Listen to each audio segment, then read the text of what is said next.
O convite hoje é para que nos acompanhem numa viagem através do tempo, para que a gente possa conversar um pouco a respeito da mediunidade e talvez entendê-la hoje dentro da sua aplicação na atualidade.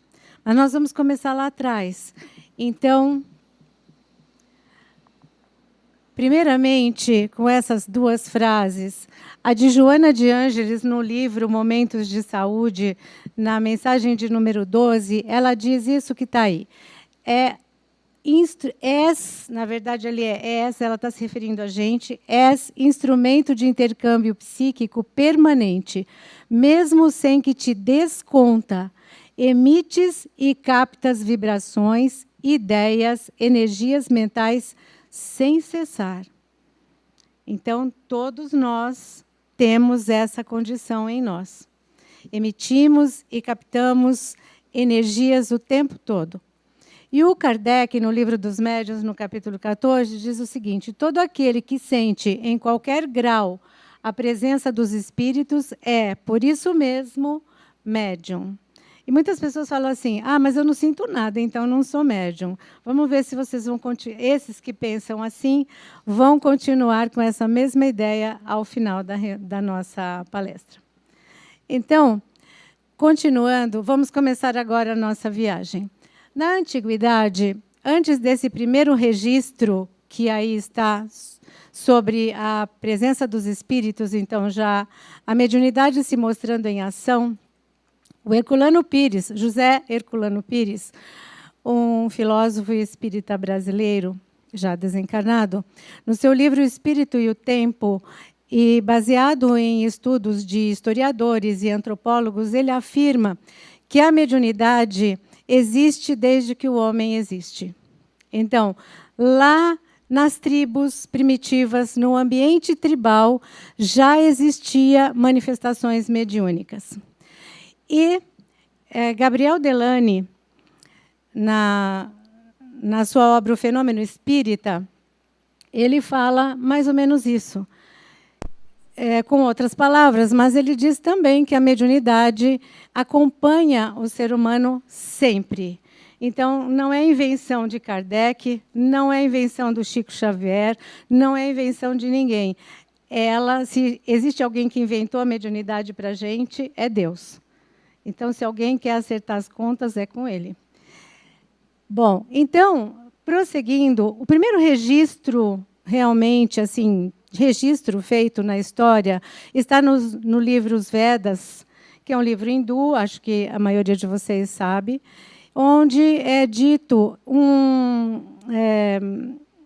grande trabalhador da época, Manu, historiador e tudo mais, na época, ele registrou no livro Vedas que havia, acompanhando certos brahmanes, a presença de uma sombra que se mostrava no estado invisível e que vinham porque eram convidadas para uma cerimônia de culto aos ancestrais. E aí elas se assentavam junto dos brahmanes. Bom, para ter esse registro significa que alguém tinha visto estas presenças, que eles chamavam de sombras. Depois, continuando ainda pela antiguidade, nós vamos perceber que entre todos os povos da antiguidade havia manifestações mediúnicas, viu, gente? E a ideia de pitonisas ou sacerdotisas, de oráculos, de consulta às entidades espirituais, que eles chamavam consulta aos mortos, né? Isso sempre existiu em todos os povos. Ficou muito famoso na Grécia o oráculo de Delfos, que é uma região bem no centro da Grécia. Esse oráculo era um templo, funcionava num templo dedicado a Apolo, e havia lá uma sacerdotisa que era encarregada de receber, então, os consulentes. As pessoas iam até lá para se consultar, e elas queriam uma resposta. Sobre tudo, viu, gente? Não tinha serviço de meteorologia, então queria saber se ia chover, ia lá. Queria saber se o marido era fiel, o namorado ia lá, a mesma coisa, o inverso. E também os reis e também naturalmente, os estrategistas de guerra, e aí, naturalmente, o rei, claro, ia lá para verificar se aquela estratégia de guerra estava certa, enfim. Ele queria se consultar, queria uma resposta que eles consideravam dos deuses, e a pitonisa, então, levava aquela resposta, aquela pergunta e trazia a resposta. Muitos deles queriam falar pessoalmente com o espírito indicado. Então, a pitonisa, médium, evidentemente, convidava esse espírito, invocava o espírito, e aí a pessoa, o consulente, conversava com o espírito diretamente. Isso muito antes de Cristo. Também, na sociedade romana, a mesma coisa. E também entre os egípcios, a mesma coisa. Os sacerdotes da classe entre os egípcios, da sociedade antiga egípcia, eles detinham, na verdade, essa capacidade. E eles até se sentiam assim muito bem, né, de serem eles os intérpretes e dos espíritos e tudo mais. Aquilo dava uma aura de poder e potência, e eles procuravam manter esse exercício da mediunidade entre eles. É claro que não dava muito, acredito que não dava muito certo essa coisa de manter a mediunidade, porque uma vez que a mediunidade é de todo mundo, deveria existir lá entre a população também manifestações. Mas aquelas efetivas estavam na classe sacerdotal. Falam até, contam os historiadores, que Amenófis, que foi um dos sacerdotes, ele, famoso na época, ele conseguia fazer até materializações. Então, vejam vocês que a mediunidade estava em função desde sempre. Prosseguindo, nós um pouco, olha, gente, ainda mais ou menos 300 antes de Cristo, Sócrates, né, o filósofo, ele falava do seu acompanhante espiritual, que ele obedecia fielmente. E depois, na Bíblia, a Bíblia, então, está repleta de casos de mediunidade, se expressando. Vamos começar com Moisés, quando recebeu lá os 10 mandamentos, falando com o espírito que ele chamava de Deus, que era Yahvé, o espírito protetor do povo hebreu. Então, falando com o espírito, e o espírito escreveu diretamente nas tábuas da lei, nas pedras, né, os 10 mandamentos, que é um código moral que ainda orienta a humanidade até hoje. E acredito que vai orientar sempre, né? Também, nessa fase, na Bíblia, é muito interessante, vocês todos deveriam ler, sabe? É muito interessante como essa relação com a mediunidade prosseguiu. E o Moisés, houve uma época em que ele proibiu o exercício da mediunidade, porque era um comércio danado. Tinha muito animismo, muita mistificação. Falava que era o espírito, não era coisa nenhuma. Se cobrava para dar a resposta que a pessoa queria. Fazia-se muito mau uso da mediunidade, e o Moisés, então, achou por bem proibir. Mas você acha que alguém consegue proibir o uso de um dom? É complicado. E as pitonisas continuaram existindo, os oráculos continuaram existindo, claro que por baixo do pano. E é muito engraçado a história de um rei, o rei Saul. Ele era danadinho, esse rei. Ele vivia fazendo coisas contra as ordens de Yahvé, porque a comunicação entre Yahvé e os reis e os sacerdotes que amparavam os reis e tudo mais era uma coisa meio direta, era muito legal. Só que o Saul, ele não fazia as coisas que Yahvé mandava.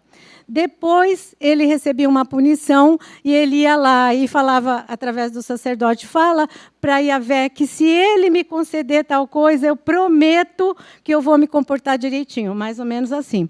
Até que um dia, ele, quando se dá conta, o acampamento dele está cercado pelos filisteus, que, claro, eram um povo inimigo. E aí ele falou, bom, contou quantos soldados ele tinha, 600. Os filisteus lotados de gente. E aí ele falou, nossa, a gente vai perecer. Eu preciso conversar com Yahvé, eu preciso conversar com o espírito de qualquer jeito e nada. E ele tinha proibido, porque por causa da proibição de Moisés, ele mandou matar todos os que exerciam a mediunidade. E adivinhos, havia os leitores de sonhos, interpretadores de sonho, mandou matar todo mundo. Aí ele chamou lá os seus assessores e falou: me arruma um médium que eu preciso de uma solução para esse problema aí com os filisteus. Nós vamos entrar em guerra contra eles e, com certeza, eles vão nos massacrar do jeito que está a situação. E aí os seus assessores disseram: olha, nós sabemos de uma pitonisa em Endor, eu posso te levar lá. Levou o rei lá disfarçado, ele foi disfarçado, claro, porque ele mesmo tinha proibido, reforçado a proibição de Moisés. Chegou lá, se apresentou, e a mulher disse assim: mas você sabe que o rei proibiu, eu não posso fazer isso. Aí ele se mostrou, ela disse: mas você é o rei, e agora o que vai acontecer comigo? Ele disse: com você não vai acontecer nada, desde que você me atenda. Chame Samuel. Samuel era um rei que governava outras tribos e tinha morrido antes dele. E aí ela invocou Samuel, e Samuel chegou muito bravo: por que você me mandou subir? Quer dizer, onde é que ele estava? Se mandou subir. Não foi descer, foi subir. Mandou subir, está escrito na Bíblia. Estou falando, leiam lá, que é muito interessante. Aí Samuel conversa com ele e tal, e fala: olha, é o seguinte, Yahvé está muito bravo com você mesmo. Você só faz bobagem. Então, meu filho, sinto muito, mas logo mais você e todos os seus estarão aqui junto comigo. Essa foi a resposta. E aconteceu. Morreu todo mundo na guerra. Os filisteus ganharam. Prosseguindo, isso nós estamos no Antigo Testamento. Mas, se vocês lerem o Antigo Testamento inteirinho, todos aqueles profetas, tudo isso, na verdade, era a mediunidade em ação. O último que fala antes do Novo Testamento é Zacarias. É aquele que não tinha filho e que já estava idoso, a mulher também. E o anjo chegou para ele e falou assim: olha, sua mulher vai ter um filho. Ele disse assim: não dá para acreditar, porque a minha esposa já está avançada em idades. Ele era muito simpático, né? Avançada em idades. E eu também, então não dá para acreditar. E o anjo virou para ele e falou assim: só por causa disso você vai ficar mudo até ele nascer. E o nome dele vai ser João. Então, foi o João Batista, né, que nasceu, o filho de Zacarias. Esse é o último registro mediúnico que tem no Antigo Testamento. Logo no começo, no Novo Testamento, Maria recebe a visita do anjo Gabriel, que lhe anuncia o nascimento de seu filho, que deveria se chamar Jesus. E depois, ao longo de toda a história de Jesus, há inúmeros relatos mediúnicos, como, por exemplo, ele curando os obsidiados, Jesus curando os obsidiados. Se ele está curando um obsidiado, se ele fala com o espírito, sai dele, o médium era aquele que estava tomado pelo obsidiado, pelo espírito. E Jesus mandava e o espírito obedecia, lógico. E depois, nós temos um relato de Jesus no Monte Tabor, conversando com Moisés e Elias, desencarnadésimos. Então, não é? Está ali. E logo depois, quando Jesus desencarna, Maria de Magdala o encontra ressurrecto, a primeira pessoa que viu Jesus vivo. E depois Jesus conversa com os apóstolos e os acompanha e instrui durante muitos dias, 50 dias, Jesus fica ali instruindo, conversando com eles, aparecendo, desaparecendo e tal. O que é isso, senão a mediunidade dos apóstolos em ação? E finaliza essa parte com o Pentecostes, quando Jesus ascende, né, sobe, e eles, todos os apóstolos reunidos, têm uma eclosão da mediunidade, e todos eles começam a falar nas línguas dos visitantes que estavam lá. E todos entendem o que os apóstolos estão falando. Eles não sabiam falar outras línguas, mas, impulsionados pelos espíritos, utilizando das suas mediunidades, eles conseguiram se comunicar e todos puderam entender. Bom, esta mensagem aqui, esta palavra é de João, falando, dando uma recomendação. Amados, Não creiais a todo espírito, mas provai se os espíritos são de Deus. Bom, não se dá uma recomendação dessa se não tem como se comunicar com os espíritos, ou se os espíritos não se comunicam.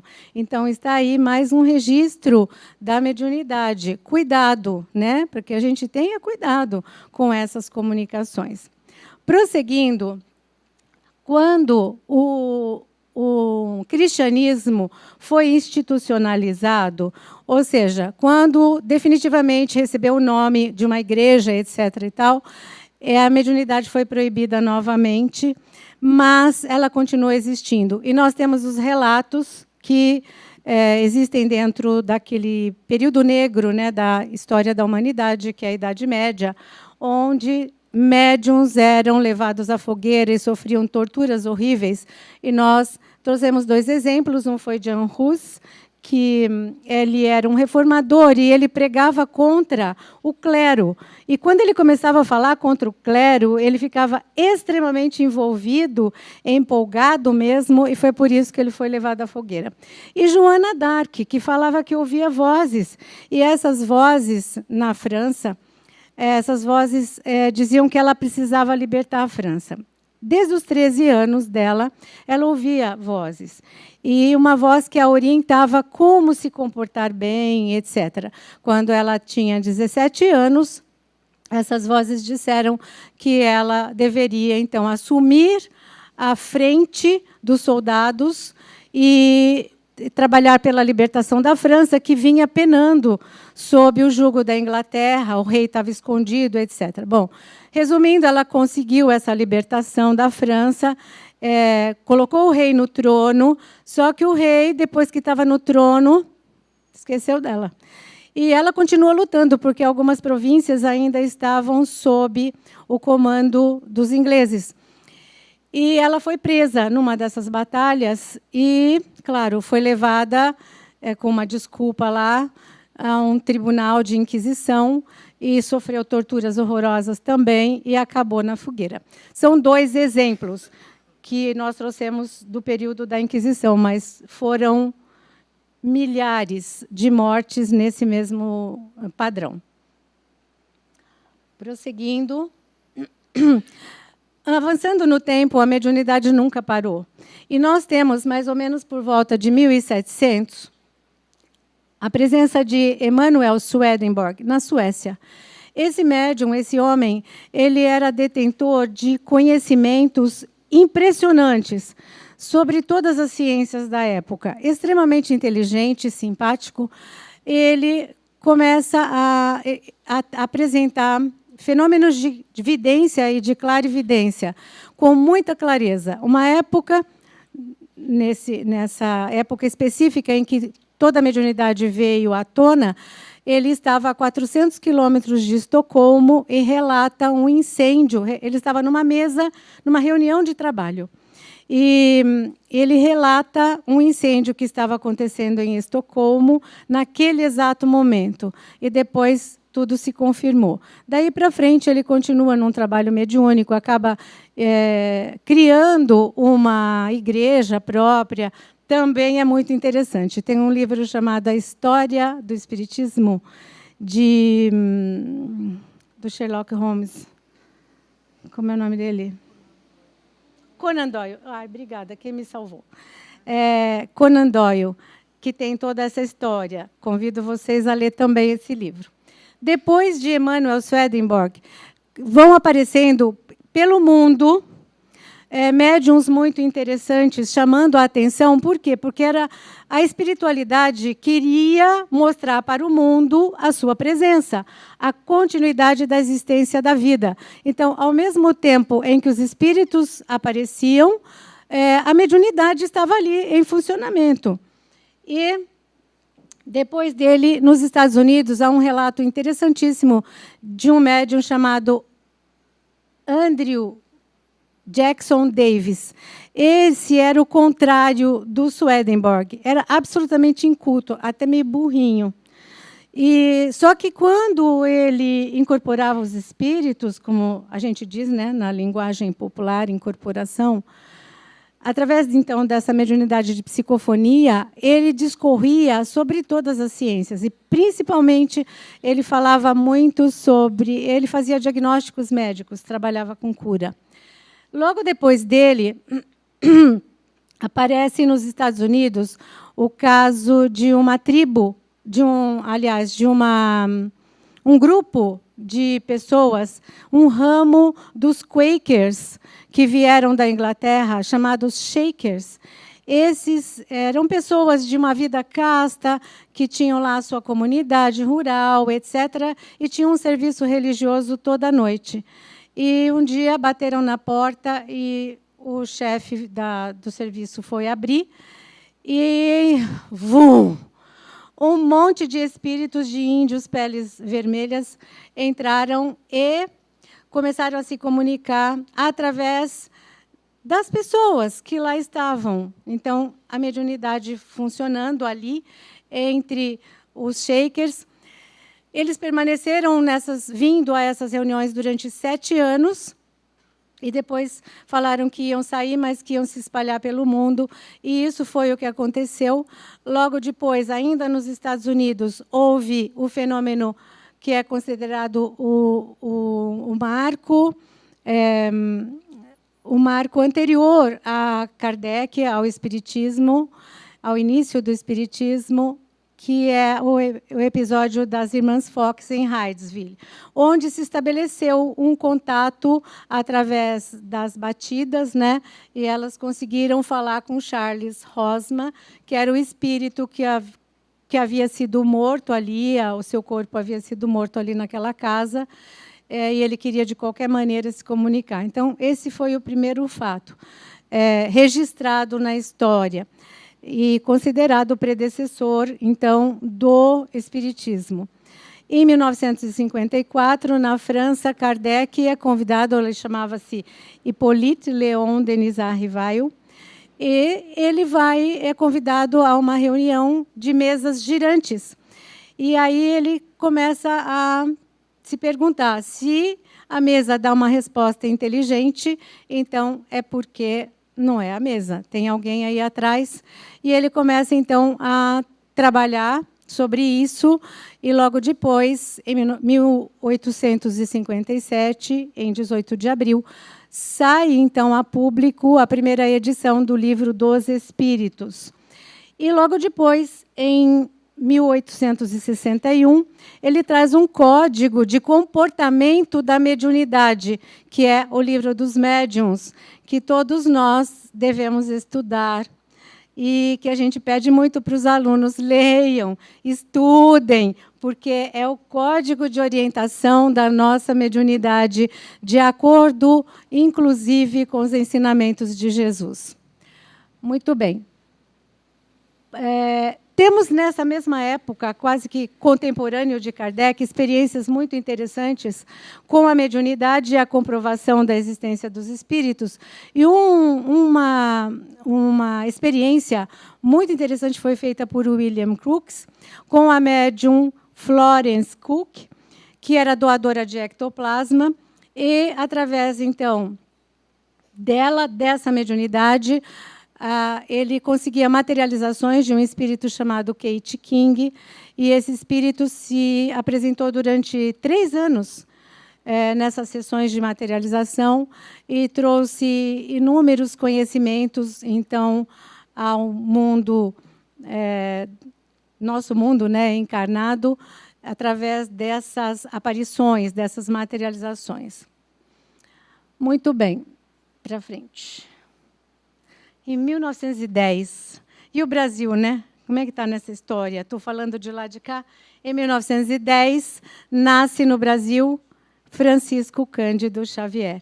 E a mediunidade nunca mais foi a mesma, né? Depois de Chico, nunca mais. Prosseguindo, gente, através da mediunidade de Chico Xavier, veio à tona um livro, vários livros, escritos por André Luiz, mas um deles, muito interessante, Missionários da Luz, cujo capítulo 2, André Luiz fala de uma glândula no centro do cérebro chamada pineal, ou epífise, que seria a responsável pela mediunidade, o responsável físico pela mediunidade. Então, na década de 40. E, em 1957, se eu estiver correta, os cientistas conseguem isolar um hormônio chamado melatonina, fabricado por essa glândula, a epífise. Prosseguindo, nos dias de hoje, o que a gente tem a respeito da mediunidade, não só na parte doutrinária, não só dentro dos postulados espíritas, mas cientificamente falando.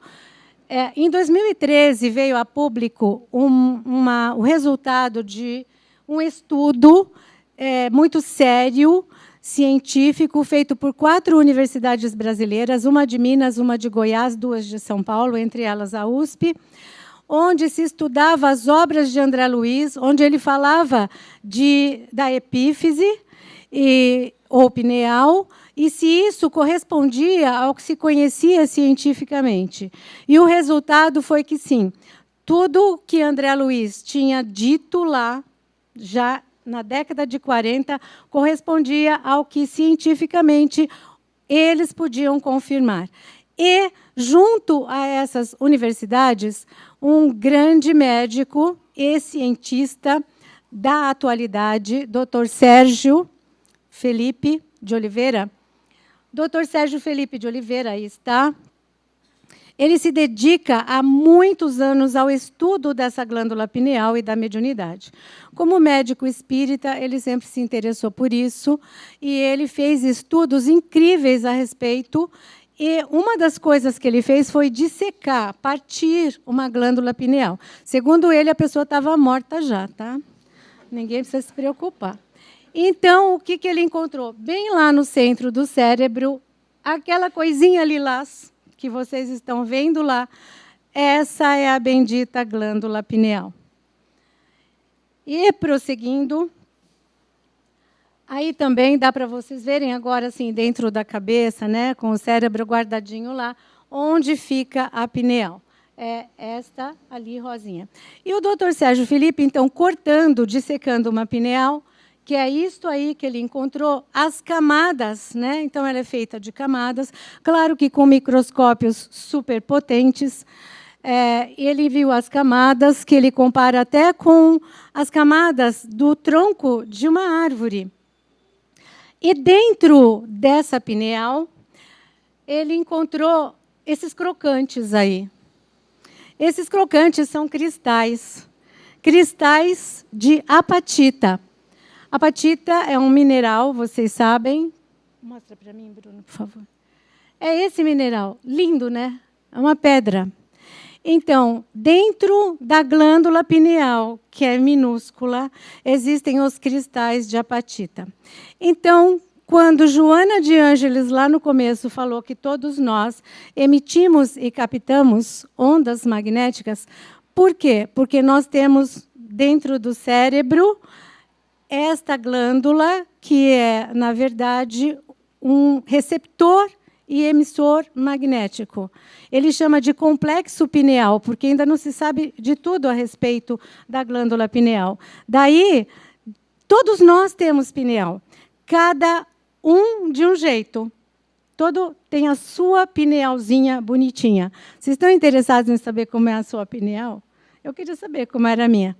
E ele disse que, então, esses cristais de apatita lá dentro da pineal são os que ficam emitindo pulsos, ondas magnéticas, que são as tais ondas responsáveis por atrair pensamentos, outros espíritos, ideias, que é aquilo que Joana de Ângeles falou naquela frase que eu coloquei no início, e também mandar.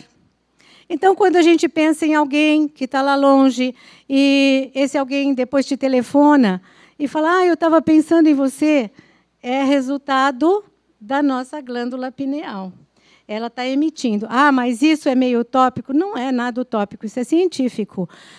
Numa palestra do próprio Dr. Sérgio Felipe, ele diz assim, você tem o sem parar no seu carro. Ele fez uma comparação que eu achei sensacional, por isso vou repetir para vocês.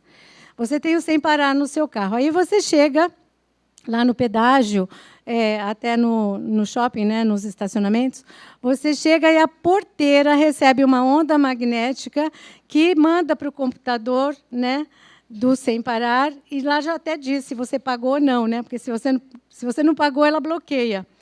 Mas ela capta essa onda. Muito bem, gente, quem nos fez foi Deus. Se o homem fez um aparelhinho que é capaz de captar ondas magnéticas emitidas por outro aparelho que está dentro do seu carro, por que que nossa glândula pineal, tem esta função de emitir e captar ondas, por que ela não faria isso? Então, Allan Kardec disse, no livro dos médiuns, no capítulo 20, a pergunta 226, ele diz, a respeito da vida moral do médium, ele diz que a faculdade mediúnica, o uso da mediunidade independe da moralidade do médium, mas a faculdade mediúnica, ela se radica no organismo. Então, o que estava dizendo Kardec? Que nós, organicamente, somos preparados para emitir e receber essas ondas magnéticas. Muito bem, voltando lá, então, ao Dr. Sérgio Felipe e as suas pesquisas, vejam vocês... Pode voltar ali. Bom, vamos para isso aí mesmo. Ele disse o seguinte, que verificando a atividade da pineal nos momentos... Então, o médium está em ação. Tá? Então, num trabalho mediúnico, ele conseguiu medir com tomógrafos e tudo mais a função mental nesse momento, a função da glândula pineal. E ele diz que ela é uma espécie de antena que capta estímulos da alma de outras pessoas, vivas ou mortas. É como se fosse um olho, né, sensível à energia eletromagnética. Então, o médium em ação, a sua epífise faz isso. E aquela que está emitindo? Isso, essa. Obrigada. Eu fico olhando para ele e não vejo aqui, né? Então, a epífise em ação, sempre emitindo. Agora, a gente não liga e desliga ela para o trabalho mediúnico. Ela está funcionando direto. Daí que tem mensagens de Emmanuel, de André Luiz, de Joana de Ângeles, quando ela fala nessa mensagem, cuja frase eu trouxe, ela está falando sobre a nossa percepção extrafísica e o cuidado que a gente tem que ter com a nossa casa mental, com os nossos pensamentos. Entenderam? Porque o que eu acabei de dizer, você não desliga a epífise e liga para a hora que você quer agir mediunicamente. Então, está ligado direto. Daí que, se eu tiver pensamentos ruins, pensamentos malévolos, pensamentos negativos, pensamentos depressivos, eu vou emitir esse teor de pensamentos. E é desse mesmo teor que eu vou receber de volta. Então, a gente tem que tomar muito cuidado, lembrar sempre que nós estamos preparados organicamente para isso, para a função mediúnica. Para frente, Bruno. Muito bem. Mas acho que vamos para a apresentação. Para finalizar, gente, senão a Estela vai me matar aqui. Eu trouxe para vocês um médium em ação, hoje, com a mediunidade funcionando hoje, que é, então, o nosso querido Divaldo Pereira Franco, graças a Deus ainda aqui com a gente, num processo de psicofonia de Dr. Bezerra de Menezes. De qualquer maneira, o que eu gostaria mesmo que ficasse registrado é que a mediunidade, hoje, ela foi elevada a uma categoria de responsabilidade muito grande no seu uso e que é imprescindível que o médium se moralize para que a sua função mediúnica ela represente exatamente Jesus em ação entre nós. E que Ele continue a abençoá-los a todos, hoje e sempre.